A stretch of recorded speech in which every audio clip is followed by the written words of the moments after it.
मेरा एम यही था कि अपन को कोई भी एग्ज़ाम मिस नहीं करना और मैथ्स टू मैथ्स सारे जितना भी गैप है उसमें पूरा सिलेबस कवर करना है। हाय दोस्तों, मैं सी आशीष शर्मा, चेयरमैन बीएसआई जयपुर, और आज आप लोगों को मिलाने वाला हूँ सुरभि लखोटिया से, जिसने सीए इंटरमीडिएट जनवरी 25 में 43rd रैंक हासिल करी है और 454 मार्क्स आए हैं। Very very congratulation. Thank you sir. कैसा लगा बेटा तुम्हारे को रिजल्ट के देख के? बहुत खुशी हुई सर। कैसे पता चला रिजल्ट के बारे में? वो तो सर रिफ्रेश कर ही रही थी पेज वापस एंड रिजल्ट देखा तो एक्चुअल में आंखों में आंसू थे, मतलब खुशी के आंसू थे। खुशी के आंसू थे लेकिन है तो पहले मार्क्स देखे या रैंक देखा?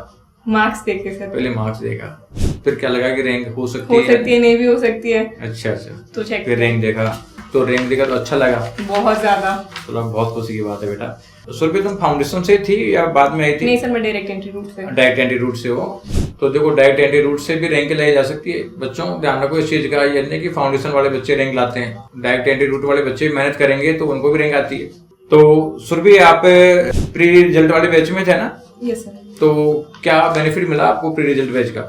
एक तो टाइमली क्लासेस कंप्लीट हो गई एंड हमारे पास एक्स्ट्रा टाइम था प्रिपेयर करने के लिए, और हम लोग के एग्जाम नवंबर के बदले जनवरी में तो वैसे एक्स्ट्रा टाइम मिल गया था। 2 महीने का एक्स्ट्रा टाइम मिल गया, लेकिन और मल्टीपल रिविजन्स के कारण बहुत बेनिफिशियल रहा हम लोग के लिए। तो आप लोगों की क्लास 6 मंथ पहले हो गई थी मतलब? Yes sir. तो क्लासेज के टाइम क्या शेड्यूल रहता था? अप्रॉक्स 8 आवर्स की क्लासेस रहती थी और फिर हम लोग घर जाके नोट्स या होमवर्क जो भी देते थे रेगुलरली करना पड़ता है, तो क्या कंसिस्टेंसी मेंटेन रहती है। तो रेगुलरली करते थे। और आईसीआई मैट्रिक पढ़ा या कुछ और पढ़ा? नहीं सर, आईसीआई का स्टडी मैट्रिक पढ़ा है। चलो बहुत खुशी की बात है क्योंकि रेलिवेंट मैटर पढ़ा, अदरवाइज रेलिवेंट मैटर तो बच्चा बहुत सारा पढ़ लेता है फिर रिजल्ट आता नहीं है। अब ये जो लास्ट जो कोर्स खत्म होने की और एग्जाम के बीच में 6 मंथ का टाइम मिला, उसको कैसे यूज किया?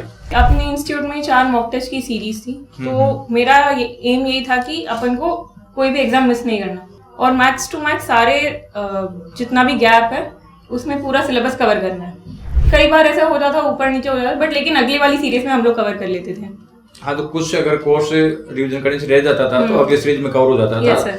तो कुल मिला के कंसिस्टेंटली धीरे धीरे जैसे टाइम बढ़ता गया वैसे कम टाइम में रिवाइज करना सीखते गए। Yes sir. तो वो बहुत जरूरी है क्योंकि एग्जाम में 1.5 डेज का टाइम मिलता है। 1.5 डेज में रिवीजन करना आता है तो ठीक है, नहीं आता तो फिर कोई मतलब ही नहीं है। वो दिक्कत हो जाती है। जब चल रहा होता एग्जाम, जब 1.5 डेज का गैप आता था उस समय क्या कर रहे थे, किस तरीके से मतलब तैयारी हो जाती थी? उस समय एक्चुअली इतनी बार पढ़ा हुआ है तो मतलब हम लोग के पास एज था कि हम लोग इजीली कवर कर पा रहे थे पूरे सिलेबस को। जैसे मान लो किसी बुक में 1000 पेज है, 1000 पेज, कैसे पढ़ते थे? पन्ने पलट देते या कुछ उसमें? सर कीवर्ड्स में नोट कर लिया, हाईलाइट कर लिया। जब स्टार्टिंग में हम लोग रिवीजन करते थे तभी नोट कर लिया था कि इस लाइन में ये कीवर्ड है, बस। हाँ, तो बस लास्ट में तो ये एक ऐसे पेज पलटते होंगे, मतलब ठीक है ये ओके है, बस स्कैनिंग चलती थी। स्कैनिंग चलती थी। एग्जैक्टली। बस ये सिचुएशन जब आ पाती है, लेकिन जब 5-6 बार रिवीजन कर लियो, ठीक है ना। बच्चे अक्सर ही गलती कर जाते हैं। कई बार मेरे पास आते हैं कई बच्चे जो 12th में 98% है, 95% है, फेल होके साहब हमसे तो रिवाइज ही नहीं हो पाता, हम तो इतना पढ़ते हैं। तो उनके साथ ये प्रॉब्लम मैं देखता हूँ कि वो नंबर ऑफ रिवीजन नहीं करते। वो एक बार पढ़ते हैं, चलो 30 डेज में सब्जेक्ट को रेडी किया, फिर चाहते हैं 30 डेज में पढ़ी हुई चीज एक दिन में रिवाइज हो जाए, तो वो पॉसिबल नहीं होती। वो सबसे बड़ी चीज है। तो टाइम तो धीरे धीरे रिड्यूस होता है जब जाके पर्पसफुल होता है। जो जूनियर स्टूडेंट है जो सीए करना चाह रहे हैं, इंटर करना चाहते हैं, फाउंडेशन करना चाह रहे हैं, तो उनको क्या आप गाइड करोगे? कंसिस्टेंसी मेंटेन करनी चाहिए और क्लियर होना चाहिए कि आपका गोल क्या है।